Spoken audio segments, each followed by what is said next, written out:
حبايبي عاملين ايه؟ انا تعبت من بشوي الكراس، كل شويه اندومي اندومي. انا بقى هعملها لهم في البيت. ادي ميه بتغلي، حطينا فيها ملح، شويه زيت، مكرونه سباكيتي.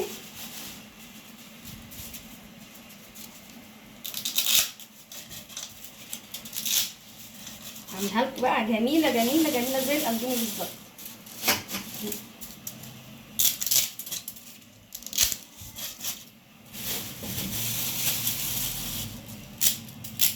نسلق المكرونه نص سوا واعملها معاكم.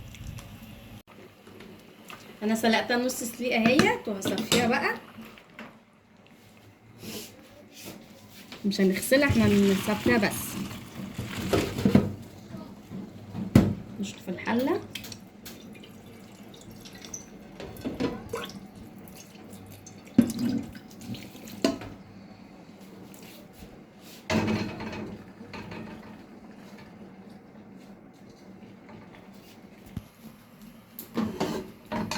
حابه نعمل بقى الخلطه بتاعتنا معاكم. هنحط شويه زيت حلوين كده هنا.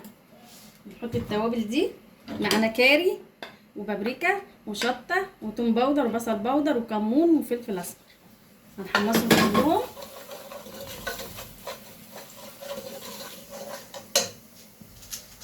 معانا مكعبين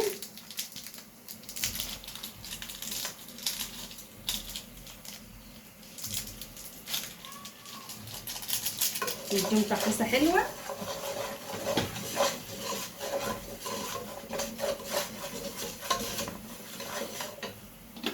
نروح طشينهم بالميه.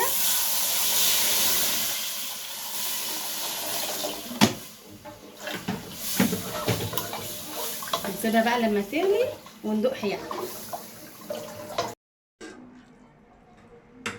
حبايبي هي غلت معانا اهي، ريحتها اندومي وجميله، طعمها حلو قوي واوفر لنا من بره.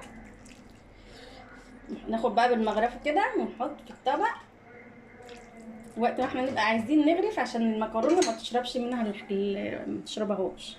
بألف هنا.